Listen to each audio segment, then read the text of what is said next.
Fala pessoal, tudo bem com vocês? Está começando mais uma aula aqui da Intensa Ensina e nessa aula a gente vai estudar um pouco sobre conservação da quantidade de movimento. Então, chega mais. Isaac Newton e outros cientistas, eles tentavam explicar se havia alguma coisa que se conservava, ou seja, se haveria uma grandeza cujo valor antes e depois de uma colisão de alguns corpos, né? Então a gente pode pensar, por exemplo, não exemplos, aqui se tem uma bola de bilhar e ela colidiram com uma outra. Ele queria saber, né? Lógico, ele não utilizava uma bola de bilhar, né? Mas colisão entre corpos, se o valor antes e depois da colisão continuaria o mesmo. E esse foi dado na época o nome de quantidade de movimento, certo? Então você tinha um corpo aqui e ele queria saber, né, uma massa. Eles determinaram que a quantidade de movimento ela tem o mesmo sentido e direção também da velocidade. Beleza? A quantidade de movimento antes da colisão deveria ser igual à quantidade de movimento total depois da colisão. E Isaac Newton ele chegou numa conclusão na qual ele determinou que a quantidade de movimento, ou seja, a quantidade de movimento que está aqui, a quantidade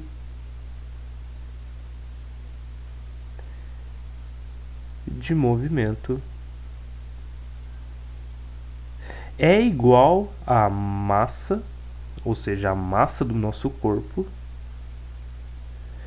vezes a velocidade vetorial.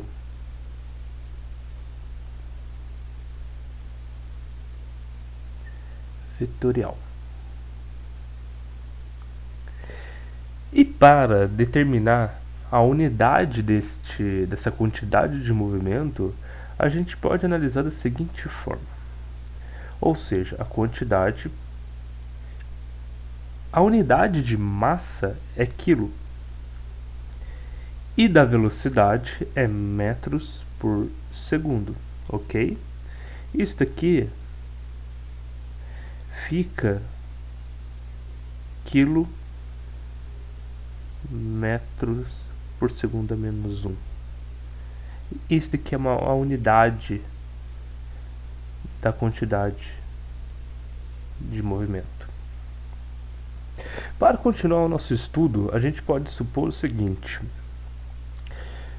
a gente, quando dá um impulso de uma força, a gente tem um carro, um veículo, uma caixa, a gente aplicando uma força constante, a aceleração será constante. Neste caso, a gente tem um tempo t1, tempo inicial e o tempo final. E a partir daí a gente também tem uma velocidade e uma quantidade de movimento. Nesse caso, a gente pode determinar, a partir desse, devido à importância desse estudo, a gente pode concluir analisar a aceleração. Ora, a aceleração nesse caso é o seguinte: a aceleração nada mais é que a variação da velocidade dividida pela variação do tempo. Ok, mas nesse caso a velocidade seria vetorial, né? A partir daí, se você sabendo que essa variação, quando tem um delta, né, a variação do final menos o inicial, a gente tem que é o VF menos o VI, não esquecendo aqui da setinha do vetor, tudo isso dividido também pelo tempo final menos o tempo inicial. E a gente já pode aplicar esse conceito à segunda lei de Newton. E a segunda lei de Newton, se você não esqueceu, é força igual a massa vezes a aceleração. Logo, a gente pode fazer umas substituições e um pouco de algebrismo matemático aqui. O que fica? Fica a força igual a massa vezes a aceleração. Isso daqui é igual a massa vezes ΔV dividido por ΔT. Logo, a gente pode analisar primeiro só o contexto da velocidade. Isso daqui a gente sabe que fica v vezes a variação da velocidade. Logo, a gente tem que isso daqui é uma igualdade igual a massa vezes a velocidade final menos a velocidade inicial, e a gente pode encontrar aqui a variação de ambos. Logo, a gente consegue, a partir deste algebrismo, fazer o seguinte, igualando que a massa vezes a velocidade final menos a massa vezes a velocidade inicial. Tudo isso aqui a gente achou a quantidade final e a quantidade inicial. Logo, a gente pode verificar o nosso ΔT, partindo que a força vezes a variação do tempo vai ser igual à quantidade final menos a quantidade inicial. Isso daqui é o nosso ΔQ. Portanto, a gente chega numa conclusão que a força vezes a variação do tempo é igual à variação da quantidade de movimento no sistema. Devido à importância do conceito de quantidade de movimento, os físicos eles resolveram dar um nome ao produto. Esse produto que a gente está estudando, que é a força aplicada numa variação de tempo. E isso é chamado de impulso. Então, o que a gente está estudando, o impulso de uma força constante, isso daqui é chamado de impulso da força no intervalo de tempo. Logo, a gente pode concluir que o impulso nada mais é do que o I vetorial igual a força vezes a variação no tempo. Isso se chama impulso. Então, uma fórmula que a gente encontrou aqui. Isso daqui é o nosso impulso. Opa, não é impulso não, é impulso. Impulso. E lembrando que o nosso ΔT ele tem que ser maior que zero. Assim sendo, o nosso I, o impulso, e a nossa força deve ter a mesma direção e o mesmo sentido.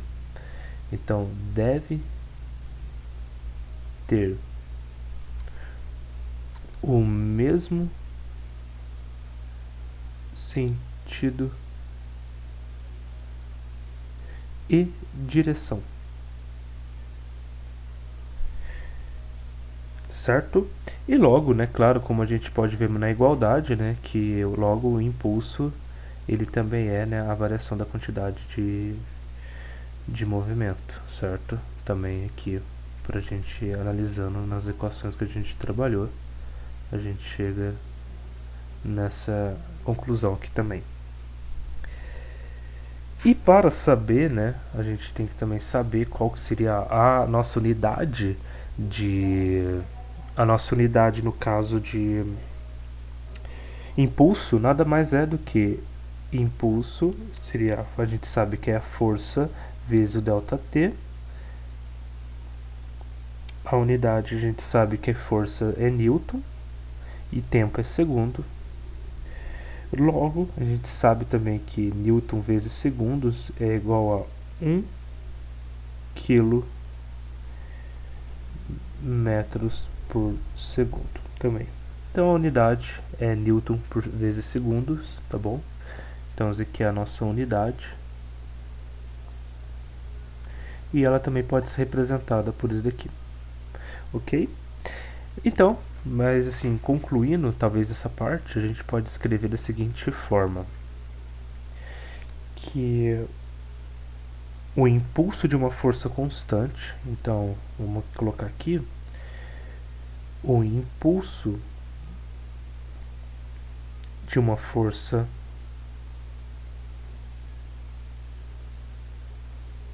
eu vou colocar constante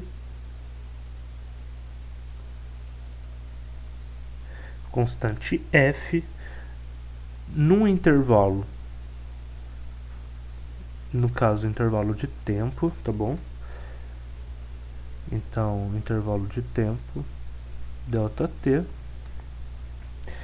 é igual, ele é igual ao que? A variação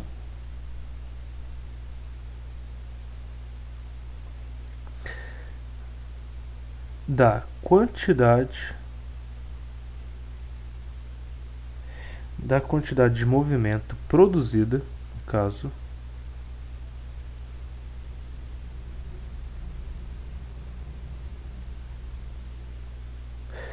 produzida por essa força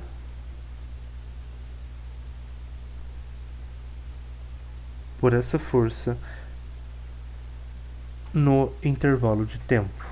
Então, vou colocar aqui para não ficar meio apertado, no intervalo de tempo delta t, tá bom? Representado assim. Ok? Então vamos lá, pessoal, vamos dar uma continuidade aqui no nosso conteúdo. A gente vai falar um pouco agora de impulso de uma força variável. Então assim, gente, aqui é uma coisa mais rápida, é só a apresentação da equação. A gente viu que, né, o impulso de uma força qualquer no intervalo de tempo ΔT é igual à variação da quantidade de movimento produzida por essa força no intervalo de tempo ΔT. Então aqui é só para a gente dar uma reforçada do que eu já falei aqui em cima, ok? Vamos lá continuar. A gente vai falar aqui de sistemas de partículas, e isso é muito importante. E a gente vai falar também um pouquinho de forças internas e externas. O conceito assim de quantidade de movimento é realmente útil para a gente analisar principalmente sistemas com mais de um corpo, como a gente está representando aqui. E a gente é muito utilizado também para sistemas solares, né? Sistema solar, né? Galáxias, sistemas assim, a gente analisa. Mas aqui nesse ponto a gente está fazendo um sistema de partículas, tá bom? Então vamos lá, considerando um sistema, né, que ele está assim, a gente pode considerar um sistema formado por N partículas. E num determinado instante t tem quantidade de movimento. Então assim, a gente tem Q1, a gente tem Q2, a gente tem o Q3, lógico, tudo aqui é vetorial, e assim por diante, né, até um Qn. E a quantidade de movimento total do sistema no instante t é o vetor Q dado pela soma vetorial das quantidades de movimento de cada partícula, ou seja, a gente vai somando de todas as partículas. Então nesse sistema aqui tem 5 partículas, então ficaria a quantidade total, no caso, que seria Q1 mais Q2 mais Q3 mais Q4 mais Q5, ok? Então isso daqui seria a nossa representação da quantidade total de movimento do nosso sistema aqui que a gente está estudando. Certo? E para mais, a gente pode entender que nesses sistemas a gente pode encontrar, como eu falei, um sistema solar. A gente tem ali o Sol, a Terra, a Lua. A gente tem um sistema de partículas que a gente pode estudar a quantidade de movimento delas. E nesses sistemas a gente tem as forças internas e as forças internas e externas. E já é muito fácil a gente reparar. Por exemplo, a gente tem um sistema de forças internas. É o que? É um corpo do sistema sobre outro corpo do mesmo sistema. Por exemplo, se a gente separar aqui o sistema, aqui ó, a gente tem uma Terra e a Lua. Então aqui a gente vem, a gente pode fazer um sistema aqui. Esse sistema, vou colocar como FI. Essa é uma força interna. Ela só interage com elas aqui. O F2 e o F1 pode ser, certo? Agora, o F3 e o F5, elas interagem externamente com as forças F6 e F4. Nesse caso, essas daqui são forças externas, tá bom? FE. Eu representei um pouquinho errado aqui o jeito de desenho, mas considerem que eu vou até apagar, senão confundem vocês. Apagar aqui. O que acontece? Você tem aqui. Esses daqui são as forças internas, tá bom? Aqui é mais fácil da gente visualizar, tá bom? E aqui, essas daqui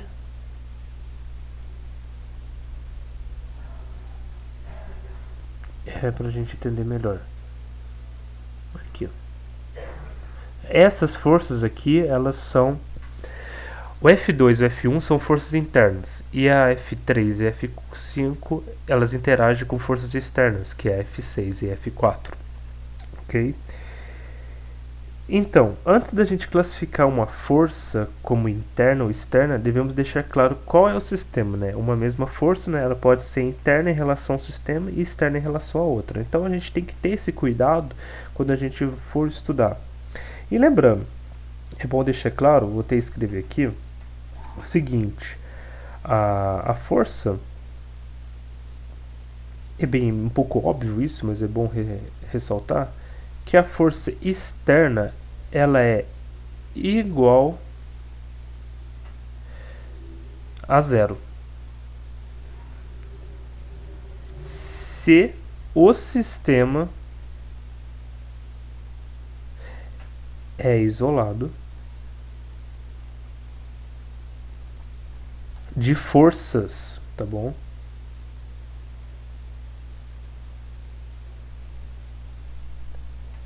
Ou simplesmente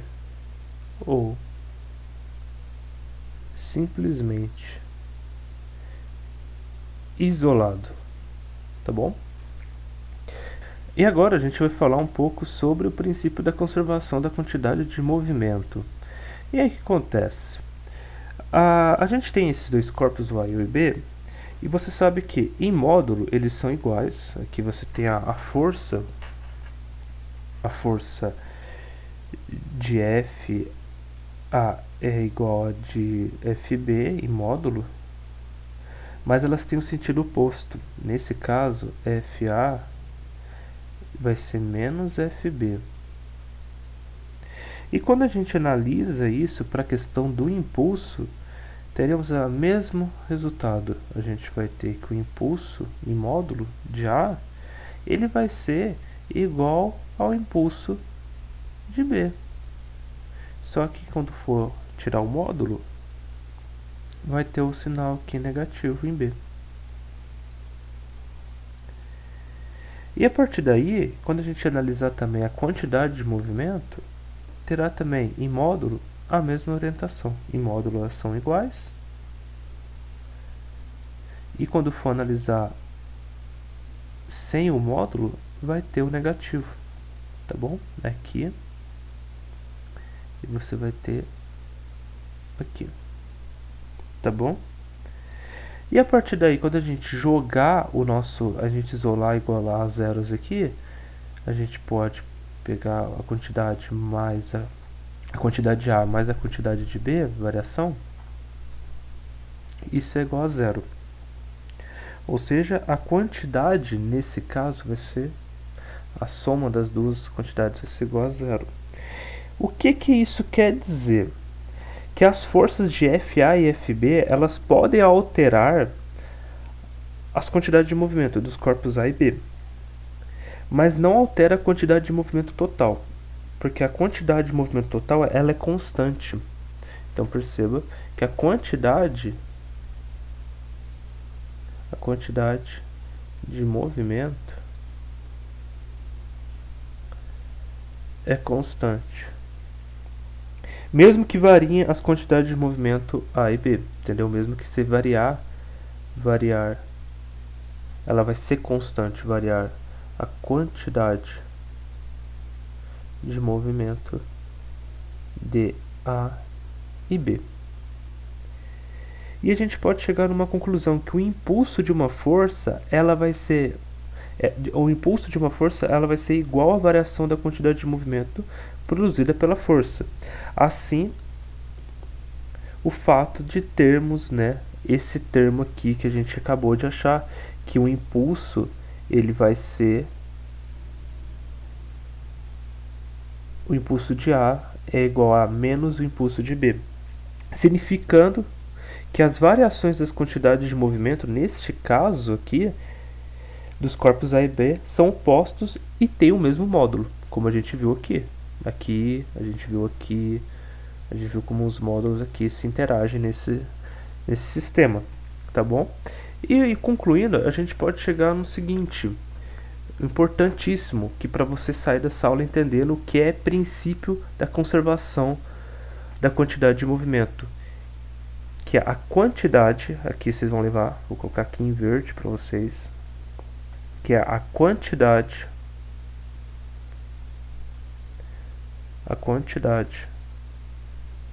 de movimento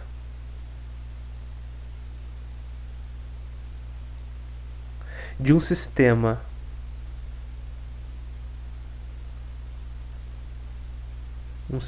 isolado é constante. Então é isso, pessoal. Esse aqui eu estou concluindo a aula de conservação da quantidade de movimento, o conteúdo que a gente aplica, introduziu o conteúdo de quantidade de movimento, um pouco sobre impulso, né, a gente aplicou aqui. Na próxima aula a gente vai fazer exercícios, tá bom? Então, deixa seu like, curta, comente, compartilhe, segue a gente nas redes sociais, clique aí no sininho para saber das notificações e, claro, acompanhe a gente para mais vídeos, né? A gente está começando esse curso aqui, mas estamos terminando o conteúdo de mecânica, tá? Mas está vindo outros cursos aí para frente. E claro, né? Se tiver alguma dúvida, deixe nos comentários para a gente responder, beleza? Então espero vocês na próxima aula e até mais.